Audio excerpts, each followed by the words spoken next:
तर पब्लिक मी इरफान चिकनवाला. तर मी चाललो हिरेकुडी दर्ग्याला, कारण तिथं मामा त्यांचा कार्यक्रम आहे हिरेकुडी दर्ग्यात. मग आम्ही बी चाललो रेडी होऊन हिरेकुडी दर्ग्याला. फायनली आलो मी हिरेकुडी दर्ग्याला. गेल्या पट्ट्याला आपल्याला भेटलं तौफिक परपंच्या 2 गोष्टी बोललो.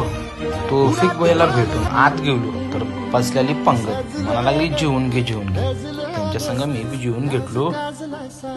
जेवण झाल्यानंतर आलं आपलं आयू मामाला जरा व्हिडिओतून केलो. आयू मामाचं लई दिवसानं भेटलेला म्हणून. जेवण त्यांचं झाल्यानंतर म्हणाला क्रिकेट खेळायचं. मग आमचा ओलेत मामा आणि आयू मामा टॉस वाढलेत. टॉस जिंकली तर ओलेत मामा. मग काय पोरं नाचत चालू केलीत. टॉस आपलंच पडलेलं म्हणून ओपन जोडे आलीत मामा आणि वसीमबाई. बघा आमचं मामाची रनिंग कसली जबरदस्त. क्रिकेट खेळून एक विनिंग झालेली. मग झालं चहाचं टायमिंग. चहा तिने सगळेजणी पिलो आम्ही. आमचं कॉमेडी मॅन बी चहा प्यायला लागलेला म्हणून थांबूया म्हटलं मॅच आता. क्रिकेट खेळून झाल्यानंतर बिर्याणीची वास उठलेली. मग काय आमची पोरं ऐकते द्यायला लागली दणका. आजच्या पुरतं एवढंच. भेटूया पुढच्या व्हिडिओ जर चांगला लागला लाईक करा, फॉलो करा, कमेंट करा. भेटूया पुढच्या व्हिडिओ.